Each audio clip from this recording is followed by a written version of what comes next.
Everyone, welcome back to our channel Nazeem cooking and blogs. ఈరోజు మన ఛానల్లో నేను చూపించబోయే రెసిపీ వచ్చేసి మ్యాంగో మటన్ కర్రీ అండి. చాలా బాగుంటుంది. రోటీలోకి కానీ, పుల్కాలోకి కానీ, చపాతీలోకి కానీ, లేదా మన వైట్ రైస్ కాంబినేషన్కి అయితే ఇంక చెప్పనవసరం లేదు. చాలా బాగుంటుంది. మటన్ అండ్ మన మామిడికాయ, పచ్చి మామిడికాయ తీసుకొని ఇలా చేసుకుంటే గ్రేవీతోని మన వైట్ రైస్ కాంబినేషన్కి అయితే అదుర్స్ అనమాట. చాలా బాగుంటుంది. ఎలా చేశాను ఏంటి అని అయితే వీడియో చూసేయండి. అలాగే వీడియో చూసిన వాళ్ళు లైక్ ఇవ్వడం అయితే మర్చిపోవద్దు. అలాగే ఛానల్ ఫస్ట్ టైం చూస్తున్న వాళ్ళైతే please subscribe to Nazeem cooking and blogs. ఇంకా ఆలస్యం చేయకుండా రెసిపీలోకి వెళ్ళిపోదామా. చూడండి, చాలా చక్కగా చాలా బాగా వచ్చింది. చాలా బాగా కుదిరింది కూడా. ఇదే పద్ధతిలో నేను చేసినట్టుగా చేస్తే కర్రీ అయితే సూపర్గా వస్తుంది. ఇలా నేను చేసినట్టుగా ఒకసారి ట్రై చేయండి. కర్రీ అయితే సూపర్గా ఉంది అని ఖచ్చితంగా అనుకుంటారు. దానికనైతే నేను మటన్ తీసుకున్నాను. మటన్ శుభ్రంగా కడుక్కొని ఇలాగ 2 మ్యాంగోస్ అయితే తీసాను. ఇవైతే కొంచెం పుల్లగా ఉన్నాయి, అందుకనే పుల్లగా ఉన్నవైతే ఒకటి సరిపోతుంది. నావైతే ఇవి కొంచెం తీపి అనిపిస్తుంది అనేసి 2 మ్యాంగోస్ అయితే తీసుకుంటున్నాను. తీసుకొని మటన్ ఇలా శుభ్రం కడుక్కున్న తర్వాత కుక్కర్లో ఉడికించేయాలి ముందే, లేకపోతే మనకి మటన్ ఫాస్ట్గా అవ్వదు కదా. అలా మాడికాయ కాబట్టి బేగా మగ్గదు కాబట్టి కాస్త టైం తీసుకుంటుంది. అందుకనే నేను కుక్కర్లో అయితే ముందుగా ఉడికించేస్తున్నాను. మటన్ తీసుకొని అందులో సాల్టు, కారం, గరం మసాలా, ధనియా పౌడర్, అలాగే అల్లం వెల్లుల్లి పేస్ట్ వేసి కొంచెం ఆయిల్ వేసుకొని పచ్చిమిర్చితో బాగా కలిపేసుకొని మటన్ కాబట్టి ఒక 10 విజిల్స్ వచ్చే వరకు పెట్టుకోవాలి స్టవ్ పైన. లేదు మటన్ మనకి కాస్త మనకి లేతగా ఉన్నదంటే ఒక 5-6 అయితే సరిపోతాయి విజిల్స్ మనకి. చూసారు కదా, ఇలా అన్నీ మిక్స్ చేసి కొంచెం వాటర్ వేసుకొని మనం చెప్పాను కదా ఒక 10 విజిల్స్ వచ్చే వరకు పెట్టండి. ఎందుకంటే నాకు కొంచెం కర్రీ ముదురుగా అనిపించి నేనైతే ఒక 10 విజిల్స్కి అయితే పెట్టాను. మీకు లేతగా ఉంటే తక్కువ విజిల్స్తోనే మగ్గిపోతుంది. ఇలా ఉడికించేసుకున్న తర్వాత చూసారు కదా, కర్రీ అయితే ఇలాగా ఉడికిపోయింది. ఒక బౌల్లో తీసుకొని మ్యాంగో అయితే చిన్న చిన్న ముక్కలుగా కట్ చేసి ఇలా పెట్టుకున్నాను.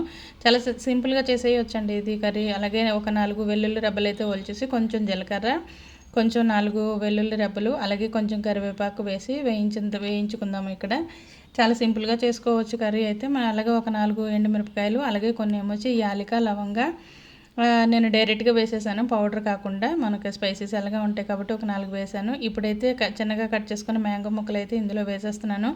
మామిడికాయ ముక్కలు ఇలా వేసి మనం వేయించుకోవటం వల్ల ఏంటంటే మనకి ఆల్రెడీ మటన్ ఉడికించుకున్నాం కాబట్టి ఈ పీసెస్ కొంచెం దోరగా వేగాయి అనుకోండి, మనకు అందులో ఫాస్ట్గా మగ్గిపోతాయి. అలాగే మనకి తినేటప్పుడు కూడా మ్యాంగో అనేది సపరేట్గా తెలుస్తుంది, ఫ్లేవర్ కూడా బాగుంటుంది. అలాగే కొంచెం పచ్చికరివేపాకు కూడా వేసేసుకుందాము ఇందులో. ఇలా మ్యాంగో ఫ్రై చేయడం వల్ల ఏంటంటే మనకి స్పైసీగా అలాగే క్రిస్పీగా ఉంటాయి అన్నమాట. ఈ పీసెస్ క్రిస్పీగా వచ్చి మనకి టేస్ట్ అనేది మంచి ఫ్లేవర్ని ఇస్తుంది. అలాగే పచ్చికరివేపాకు వేసుకున్నా సరే మంచి ఫ్లేవర్ని ఇస్తుంది. మీకు ఇష్టమా అండి మటన్ అండ్ మామిడికాయ కర్రీ? మీరు ఎప్పుడైనా చేశారా? ఎలా ఉంది ఏంటని ఒకసారి కామెంట్ సెక్షన్ అయితే పెట్టండి. చూసిన వాళ్ళు లైక్ ఇవ్వడం మర్చిపోవద్దు. మనం చూసారా, మన కర్రీ అయితే ఇలా ఇంతవరకు వచ్చింది కదా. ఇప్పుడైతే మనం ముందుగా రెడీ చేసుకొని ఉడికించుకున్న మటన్ అయితే ఇందులో వేసేద్దాము.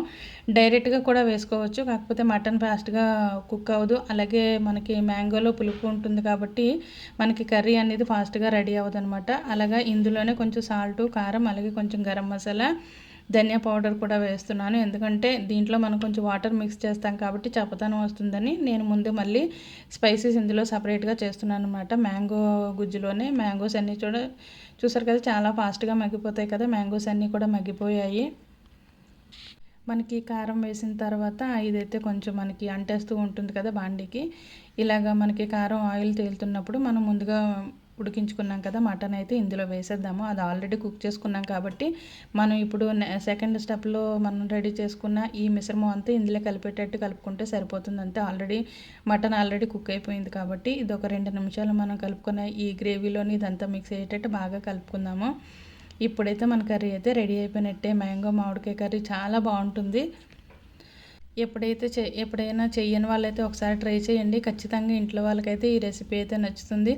అలాగే రెసిపీ చూసి నచ్చిన వాళ్ళైతే లైక్ ఇవ్వడం మర్చిపోవద్దు. Like, share, comment. అలాగే నజీమ్ కుకింగ్ అండ్ వ్లాగ్స్ని అయితే ఫస్ట్ టైం చూస్తున్న వాళ్ళైతే ప్లీజ్ సబ్స్క్రైబ్ టు ఛానల్. చూసారు కదా, ఎంతో టేస్టీగా ఉండే మటన్ మామిడికాయ కర్రీ అయితే గ్రేవీతో రెడీ అయిపోయింది. ఇంకెందుకు కావాల్సిన రెసిపీ రెడీగా ఉంది. అలాగే ఇంట్లో ఇప్పుడు సమ్మర్ కాబట్టి మ్యాంగోస్ కూడా రెడీగా ఉంటాయి కాబట్టి తీసి కర్రీ చేసేయండి. చక్కగా వండేసి ఫ్యామిలీ వాళ్ళ దగ్గర అయితే వహ్వా అనే షాబాషి అయితే తీసేసుకోండి. చూసారు కదా ఎంత చక్కగా గుజ్జుగా అయిపోయిందో. ఇలా అయిపోతుంది. చాలా సింపుల్ ప్రాసెస్ అనమాట. మనం కుక్కర్లో మటన్ ఉడికించడమే టైం తీసుకుంటుంది, కానీ ఈ తాలింపు అనేది అయితే చాలా ఫాస్ట్గా అయిపోతుంది. ఇప్పుడైతే కొంచెం కొత్తిమీరతో గార్నిష్ చేసేసుకుంటే మన కర్రీ అయితే రెడీ. చూసారు కదా, చాలా సింపుల్గా అయిపోయింది. ఒకసారి మీరు కూడా చేసేయండి. అలాగే వీడియో ఫుల్గా చూసిన వాళ్ళైతే ఉండండి, స్కిప్ చేయకుండా చూడండి. అలాగే please like, share, subscribe to Nazeem cooking and blogs. ఇటువంటి చక్కటి సింపుల్ రెసిపీస్ కోసం keep watching Nazeem cooking and blogs.